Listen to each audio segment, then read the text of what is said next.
In Acts chapter 1, verse 7, it says, He said to them, Jesus said to them, It is not for you to know times or periods that the Father has set by his own authority.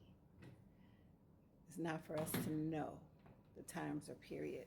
So in Judges chapter 13, there was a man named Manoah whose wife had not conceived. And an angel of the Lord appeared to her and told her that she would conceive and she would have a baby.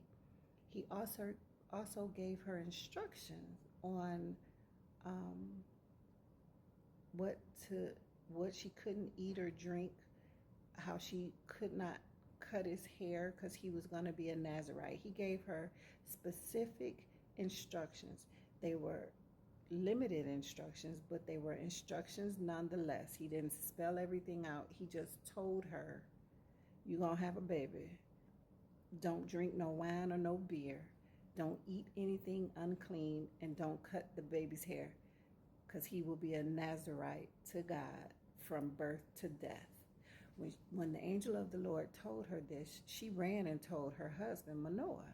And Manoah prayed to God and was like, Lord, please send the man back. God listened to Manoah, sent the angel of the Lord back, and he appeared to the wife again.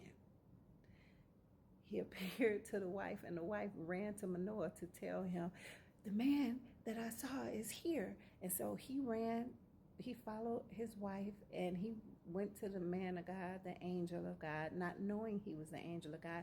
And he began to ask questions. What should we do? How should we, what's your name so we can honor you when your words come true? And he was just asking a lot of questions. The angel of the Lord simply said to Manoah, I done told your wife what to do. I told her what not to do. Follow these directions. So now Manoah want to fix him something to eat. And the angel of the Lord is like, I'm not going to eat it. But if you want to fix something, fix it and offer it to the Lord. So he did that. And he steady asking questions. All these distractions. He coming up with thoughts and questions and everything. And so God performed a miracle. When the flame hit the offering, the fire went to the sky, and the angel of the Lord went into the fire, into the sky too. Now Manoah and the wife, they face down on the ground like, oh my God, we just saw. Of course, the wife ended up having the baby, who was Samson. God did what he said he was going to do. As I read this morning again, I just thought about how God will give us instructions, but what he says to us don't never be enough. We always got to be trying to figure it all out. We want to know exactly what he means, what's going to happen, how it's going to happen, when God simply just gives instructions and expects us to be obedient to the instructions and trust him. Because in Acts chapter 1, verse 7, it says, He said to them, It is not for you to know times or periods that the Father has set by his own authority.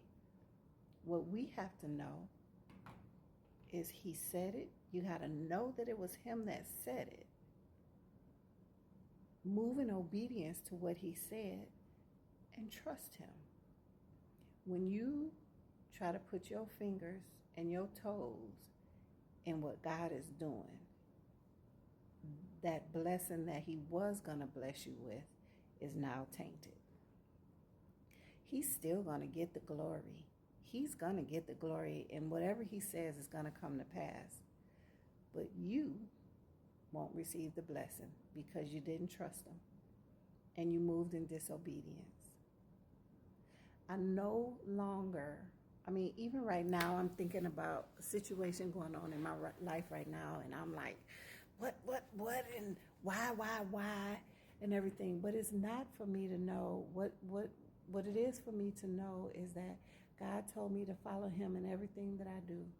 Follow him. Move in obedience and following him. If I do that, like he said, his instructions, if I hear that instruction and I'm obedient to the instruction, I don't have to try to figure out how he's going to do it, when he's going to do it, why he's going to do it. I just have to trust him and trust that it's going to get done, whatever the it is. Don't be such a busybody where you miss out on the blessing God has for you because you doing the most and not just doing what he told you. He said, you're going to conceive, you're going to have a baby. While you're pregnant, don't drink beer or wine and don't eat anything unclean. When the baby is born, don't cut his hair because he's going to be a Nazarite unto God from birth till death. What is God telling you? What instruction has he given you? Little bitty, just you feel like you don't even understand the instruction for real. But he told it to you and you know it was him. Whether you understand fully what his purpose is, move in obedience to what he has already told you. Be patient and wait. Trust him while you're waiting to see it come to pass. Listen, y'all, don't praise me. Praise God who gave it to me to share with you. I love you.